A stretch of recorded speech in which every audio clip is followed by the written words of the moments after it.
नमस्कार दोस्तों, जय श्री राम। कैसे हैं आप सभी? आप सभी का बहुत बहुत स्वागत है मेरे चैनल भास्कर मिश्रा 6053 पे।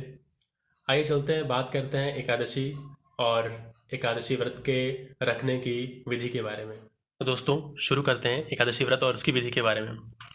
व्रत एवं उपवास का महत्व हर देश में है। हर धर्म व्रत के लिए आदेश देता है, क्योंकि इसका विधान आत्मा और मन की शुद्धि के लिए है। व्रत एवं उपवास करने से ज्ञान शक्ति में वृद्धि होती है तथा सद्विचारों को शक्ति प्राप्त होती है। व्रत एवं उपवास में आहार का त्याग एवं सात्विक भोजन का विधान है। यानी कि व्रत में आपको आहार का त्याग करना है और सात्विक भोजन, फल फलाहार, दूध, दही आदि पीना चाहिए। इसलिए आरोग्य एवं दीर्घ जीवन की प्राप्ति का उत्तम साधन है। और जब आप सात्विक भोजन करेंगे तो उससे आपको आरोग्य मिलेगा, यानी कि निरोग रहोगे, और साथ ही आपको एक लंबा जीवन भी मिलेगा। जो व्यक्ति नियमित व्रत उपवास करते हैं उन्हें उत्तम स्वास्थ्य तथा दीर्घ जीवन की प्राप्ति के अतिरिक्त इस लोक में सुख तथा परलोक में परमात्मा के चरणों में स्थान मिलता है।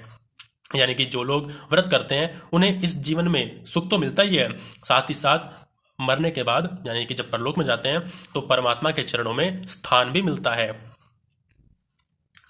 नारद पुराण में व्रतों की महिमा बताते हुए लिखा गया है कि गंगा के समान अन्य कोई तीर्थ नहीं, माँ के समान कोई गुरु नहीं, भगवान विष्णु जैसा कोई देवता नहीं तथा व्रत उपवास जैसा कोई तप नहीं है। यहाँ पर नारद पुराण में लिखा हुआ है कि व्रत उपवास जैसा कोई भी तप नहीं है। उसके बाद लिखा हुआ है, व्रतों में एकादशी व्रत को सर्वोपरि कहा गया है। प्रत्येक माह में 2 एकादशी होती है। अधिक या मल मास पड़ने पर उस मास की 2 एकादशी और होती है। इस प्रकार कुल 26 एकादशियां हुई। ये सब एकादशियां अपने नाम के अनुरूप फल देने वाली हैं।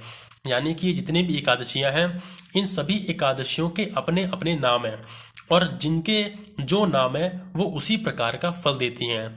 जैसे आपने कई बार पुत्रेष्टि एकादशी वाला होगा, जो पुत्र प्रदान करता है। जैसे कई बार आपने एक वो देखा होगा, जो भीमा एकादशी होती है, एक पुत्र प्रदान करने वाली एकादशी होती है। ऐसी अलग अलग एकादशियां होती हैं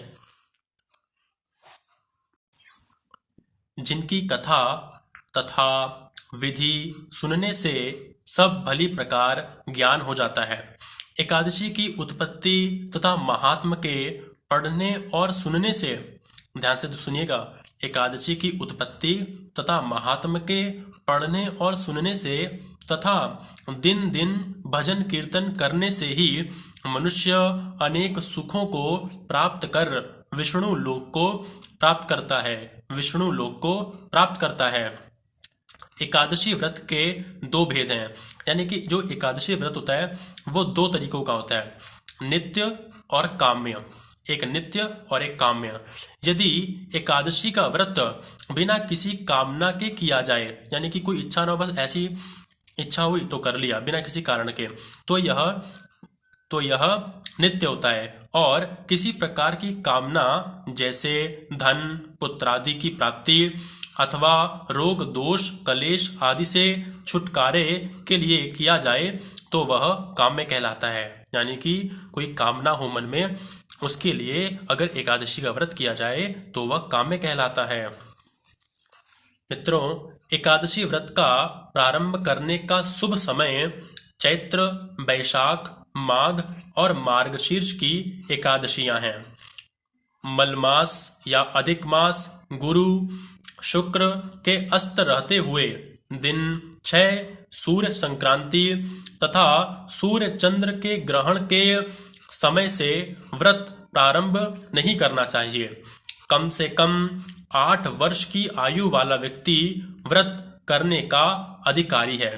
यानी कि जो कम से कम 8 वर्ष की आयु वाला व्यक्ति है वो व्रत कर सकता है।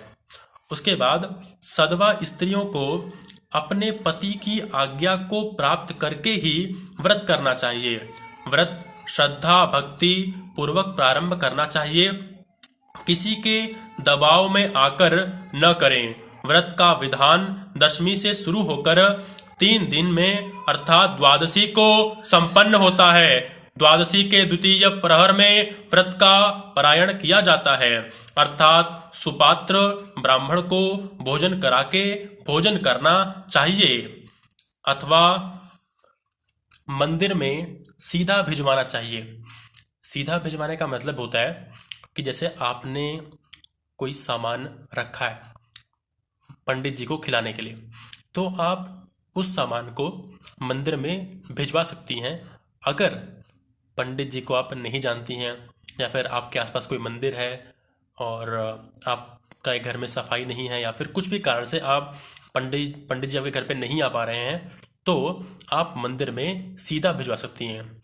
सीधे का मतलब होता है कि जो भी अन्न है, कुछ दान दक्षिणा है, वो आप पंडित जी को दे सकते हैं मंदिर में जाकर के, उसे सीधा भिजवाना कहते हैं।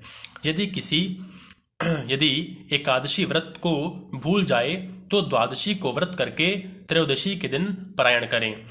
व्रत के प्रथम दिवस अर्थात दशमी के दिन से 3 दिन द्वादशी तक गंध मांस तांबूल फूल सहवास उड़द मसूर चना चावल आदि अन्न तेल शाक शहद का त्याग करें।